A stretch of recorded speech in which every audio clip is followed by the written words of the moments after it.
Një portret i rrallë i aktivitetit të saj në rrjetet sociale. Meryem Lumi, e njohur dikur si teologe islame në Shqipëri, ka shënuar gjatë viteve një udhëtim të jashtëzakonshëm në rrjetet sociale, nga konvertimi i saj në islam përmes angazhimit aktiv si predikuese dhe deri tek largimi i papritur dhe së fundmi rikthimi me një identitet të ri publik. Ky ndryshim dhe kjo video vështron fazat kyçe të këtij rrugëtimi dhe çka përbën kthesën e fundit të saj.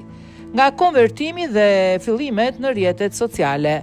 Meryem Lumi lindi në Korçë dhe u rit në Durrës, që në moshën 13 vjeç ajo vendosi të konvertojë në islam. Nga ortodokse i shamane, çka përbënte një tjetër hap të veçantë për një vajzë të moshës së re në ambientin shqiptar. E vendosur në këtë rrugë fetare, ajo vesh mbulesën, hijabin dhe udhëtoi për studime duke u angazhuar në lëmin e teologjisë islame.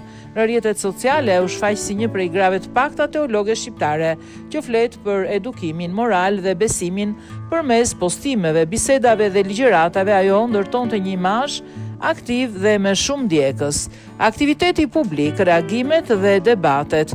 Përmes rrjeteve sociale, Lumi publikoi deklarata që shpesh shkonin kundër rrymës kryesore në predikimin fetar.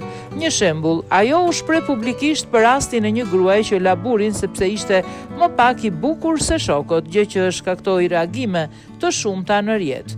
Ky lloj angazhimi provoi të jetë i fuqishëm për të, por edhe sfidues. Ndjekësit reaguan, disa me përkrahje, të tjerë me kritik.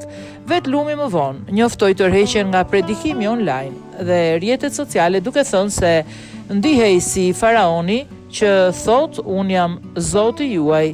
Ky kapitull tregon se përtej veprimit fetar, rrjetet sociale mund të jenë edhe arenë publike pranë së cilës figura të ndryshme ndihen të vëzhguara, kritikuara apo nderuar, dhe Lumi përjetoi këtë dinamik intensivisht.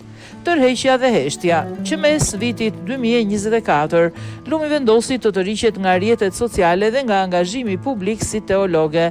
Në njoftimin e saj, ajo arsyetoi largimin me presione që mori nga deklaratat e saj në fazën e lodhjes. Në këtë periudhë ajo nuk ishte më aktive si më parë në rrjetet sociale, një zhdukje që shumë e panë si një fund i një etape dhe një fillim i ri.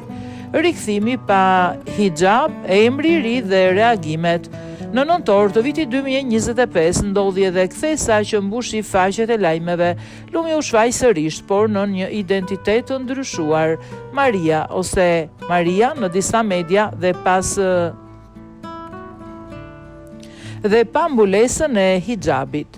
Fotografi dhe videot e publikuara tregonin një tjetër person, pashami, me tatuazh, duke deklaruar se nuk jam kthyer e krishter, por nuk jam më as ajo që kam qenë. Ky rikthim jo vetëm që tronditi ndjekësit e mëparshëm, por riaktivizoi debatet për identitetin, lirinë personale dhe marrëdhënien me fen në epokën digjitale. Çfarë tregon për rrjetet sociale dhe përtej? Rasti i Meryem Lumit është interesant për disa arsye. Transformimi publik. Rrjetet sociale nuk janë vetëm platformë për përhapjet mesazheve, por edhe pasqyrë e identitetit që mund të ndryshojë. Presioni publik dhe vullneti personal. Figura publike në rrjetet sociale përballen me pritshmëri të jashtme dhe njëkohësisht me kërkesa për autenticitet. Fenomeni tërheqjes, heshtjes. Tërheqja nga rrjeti tregon se edhe prania virtuale ka një çmim dhe largimi mund të jetë mënyra për rifreskim. Rifreskimi dhe ri-identifikimi, ndryshimi i emrit, i pamjes, i mesazhit, gjithçka tregon se rrjetet sociale nuk janë fotografi në çast, por rrëfim në kohë. Dhe përfundimisht, rrugëtimi i Meryem Lumit nga teologe dhe figurë me ndikim në rrjetet sociale tek një largim dhe pastaj një rikthim me identitet të ri, është një histori që pasqyron realitetet komplekse të komunikimit publik, të ndryshimit personal dhe të kulturës digjitale. Në një video të shpërndar me publikun, Meryem deklaron se ka kaluar një krizë identiteti e cila e ka detyruar të rimodelojë rrugën që po ecte. Ajo shprehur që vendimi i saj, largimi nga imazhi publik i mëparshëm dhe ndryshimi i pamjes identitetit është pjesë e një procesi të gjatë për të gjetur paqen me veten dhe për të jetuar më autentikisht. Ajo ka deklaruar: nuk jam kthyer e krishter, por nuk jam as ajo që kam qenë. Në një tjetër intervistë, publikimi thuhet se ajo ka folur për një fazë të gjatë ku ndjeu depresion vetmi dhe pyetje të forta të brendshme pas tërheqjes së saj nga jeta publike. Si duket ndjenja në rikthim?